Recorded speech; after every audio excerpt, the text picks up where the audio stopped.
शिवसेनेचे खासदार श्रीकांत शिंदे यांच्याकडून प्रचाराच्या धोरणाला सुरुवात झाली होणार आहे।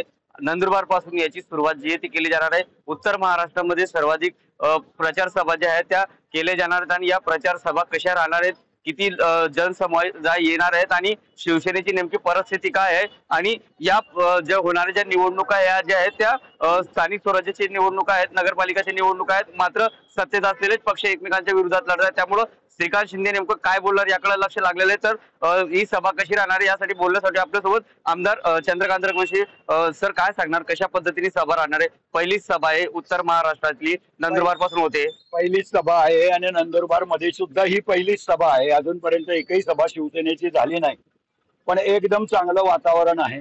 सातत्याने शिवसेना ही रस्त्यावरची पक्ष आहे, कधी VIP सारखी ट्रीटमेंट शिवसेनेच्या नेते बी मागत नाही आणि कार्यकर्ते बी नाही। रस्त्यावर हाक मारली तिथं उपस्थित असलेला पक्ष म्हणजे शिवसेना आहे आणि त्याच्यामुळे आम्हाला आत्मविश्वास आहे की नंदुरबार शहराच्या सर्वांगीण विकासासाठी शिवसेनेचीच बांधिलकी आहे। आजपर्यंत भारतीय जनता पक्षाचे 30 वर्षापासून आमदार आहेत, भले ते विविध पक्षातून निवडून आलेले असतील तरी त्यांनी या शहरासाठी काहीच केलं नाही आणि म्हणून त्यांचा अनुभव लोकांनी घेतलाय। 20 वर्ष झाले नगरपालिका रत्ना रघुवंशींच्या नेतृत्वाखाली काम करते आणि शहराचा सर्वांगीण विकास जनतेने बघितलेला आहे। सर शासनाच्या अनेक योजना आहे, प्रामुख्याने योजनाची ती लाडकी बहीण योजना आहे, मात्र सत्तेत असलेले तिघी पक्ष दावा करत आहे की ही आमची योजना आहे, आम्ही सुरू केलेली आमची संकल्पना आहे। नेमकं ही योजना कोणाची आहे आणि खरं श्रेय कोणाची आहे योजनेचं? बघा सर, घर ज्याच्या नावावर असतं तोच घराचा मालक असतो, बाकी भाडेकरू सांगेल मी मालक आहे तर असं कधी होत नाही। या राज्याचे मुख्यमंत्री तेव्हा आदरणीय एकनाथ शिंदे साहेब होते आणि अख्ख्या जगाला माहिती आहे की त्यांनीच या लोककल्याणकारी योजना घेतल्या आणि त्यांनीच सांगितलं की लाडक्या बहिणींच्यासाठी योजना तयार करायची आहे, त्याची अंमलबजावणी। ठीक आहे, आज सत्तेमध्ये 3 पक्ष आहे त्याच्यामुळे 3 भाऊ निर्माण झाले, पण ओरिजिनल भाऊ खरा मालक हा एकनाथ शिंदे साहेब होता आणि त्यांनीच या योजनेला खऱ्या अर्थानं गती दिली आणि भविष्यामध्ये सुद्धा त्यांनी तर सांगितलंय की मी जिवंत असेपर्यंत ही योजना चालू राहील। सरपंच समोरचे जे काही उमेदवार असतील किंवा पक्षाचे भाजपाचे जे लोक आहेत ते आरोप करतायत की गेल्या अनेक वर्षापासून चंद्रकांत रघुवंशीकडे नगरपालिका आहे, मोठ्या प्रमाणावरती भ्रष्टाचार झालेला आहे, शहरात कामं झाले नाही, खड्डेमय रस्ते, अनेक समस्या ज्या आहेत ते उद्भवतात असे आरोप करतायत। कसं प्रत्युत्तर देणार आपण? सर, पूर्ण महाराष्ट्रामध्ये 3 वर्षापासून प्रशासकाचं राज्य आहे। चंदू भैयाच्या राजवटीमध्ये शहर कसं होतं चकचकीत हे लोकांनी बघितलेलं आहे। आज शासन सुद्धा नगरपालिकेंना पैसे देत नाही, 15व्या वित्त आयोगाचे पैसे 3 वर्ष झाले आलेलेच नाही, खड्डे बंद करायला प्रशासकाकडे पैसे नाहीत, ही वस्तुस्थिती आहे। तरी सुद्धा मी एकनाथ शिंदे साहेबांच्या आशीर्वादाने आमदार झालो। माझ्या आमदार निधीतून 1 कोटी रुपये मी या शहरातल्या सर्व प्रमुख रस्त्यांचे खड्डे बंद करायला दिलेले आहेत। दयनीय अवस्था रस्त्यांची ही आहे, पण प्रशासकाला दोष देऊन चालणार नाही, कारण शेवटी सर्व सोंग करता येतात, पैशाचं सोंग करता येत नाही। नगरपालिकेची परिस्थिती बिकट आहे, पण तरी आम्ही 2 वर्षामध्ये पूर्वव्रत जशी नंदनगरी होती, स्मार्ट नगरी होती तशीच करून दाखवू। सर, ही जी सभा होते या सभेसाठी कशी तयारी करण्यात आलेली, किती लोक येतील आणि कुठले नेते जे ते या सभेसाठी संबोधित करणार आहेत?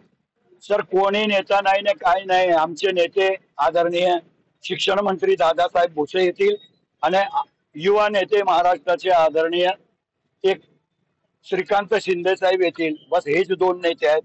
5,000 लोक या सभेला 100% उपस्थित राहतील। लाडल्या बहिणीचा विषय झाला, आता सरकारने केलं म्हणून क्रेडिट घेतात आहे, पण लाडल्या बहिणीचे फॉर्म चंद्रकांत रघुवंशीच्या ऑफिस मधूनच भरले। कोणत्या आमदाराने कोणतं कार्यालय उभं केलं होतं आणि 5 बहिणींचे तरी फॉर्म भरले का यांनी? नाही, सगळे फॉर्म आम्हीच भरले, आम्हीच जनसेवा करतोय। आजही सेतू आमचाच आहे। हे फक्त जसं श्राद्ध पक्षामध्ये कावळे घरावर फिरतात तशी निवडणूक आली की हे फक्त फिरतात, निवडणूक आली की मतं मागतात, निवडणूक संपली, जनतेने यांना त्यांची जागा दाखवली की त्याच्यानंतर परत 5 वर्षानंतरच यांचं आगमन होतं। सर, असं देखील आरोप केला जात आहे की चंद्रकांत रघुवंशी हे फक्त शासनाची योजना बंद करण्यासाठी पुढे येत असतात। डॉक्टर गावितांकडून अनेक योजना ज्या आहेत ते सुरू केल्या जात असतात, परंतु याला आळाफाटा घालण्याचे काम जे ते रघुवंशींकडून केलं जात असतं। याच्या पुढे पण ज्या योजनेमध्ये भ्रष्टाचार असेल, ज्या योजनेमध्ये भ्रष्टाचार होत असेल त्या योजनेला 100% चंद्रकांत रघुवंशी विरोध करणार। आता आमच्यावर आरोप करतात भ्रष्टाचाराचे, माझी त्यांना विनंती आहे, तुम्ही 20 वर्ष मंत्री होते, झोपले होते का? तुम्ही आमची चौकशी करायला पाहिजे होती। तुमचे तरी चार्जशीट सुरू आहे, तुम्ही कोर्टाच्या याचिकेच्या माध्यमातूनच प्रवेश केलाय की बुवा आपली चौकशी थांबेल आणि म्हणूनच भारतीय जनता पक्षामध्ये तुम्ही प्रवेश करून आदरणीय देवेंद्रजींकडनं क्लीन चिट मिळवलेली आहे. पण तुमच्या डोक्यावर टांगती तलवार आज बी आहे. नंदुरबार हे बाल शहीदांचं गाव आहे, शिरीष कुमारचं गाव आहे. त्याला बदनाम करण्याचं पाप जर कोणी लोकप्रतिनिधीने केलं असेल तर त्याचं नाव आहे विजय कुमार गावित, हिना गावित, सुप्रिया गावित. धन्यवाद सर. खऱ्या लाडक्या बहिणीच्या खरा भाऊ जर असेल तर एकनाथ शिंदे जे त्यांनी जी योजना सुरू केला असल्याचे दावा जो आहे तो चंद्रकांत रघुवंशी यांनी केला आहे. तर नंदुरबार शहरामध्ये भ्रष्टाचार मुक्त जे आहे तो करणार आहे. गेल्या 3 वर्षापासून प्रशासन होतं, त्यामुळे अनेक कामं झालेली नाहीत. मात्र आमच्या माध्यमातून आता विकासाच्या कामं आणि विकासाची गंगा वाहणार असं वक्तव्य जे आहे आमदार चंद्रकांत रघुवंशी यांनी सांगितलं आहे. जितेंद्र बैसाना, टीव्ही मराठी, नंदुरबार.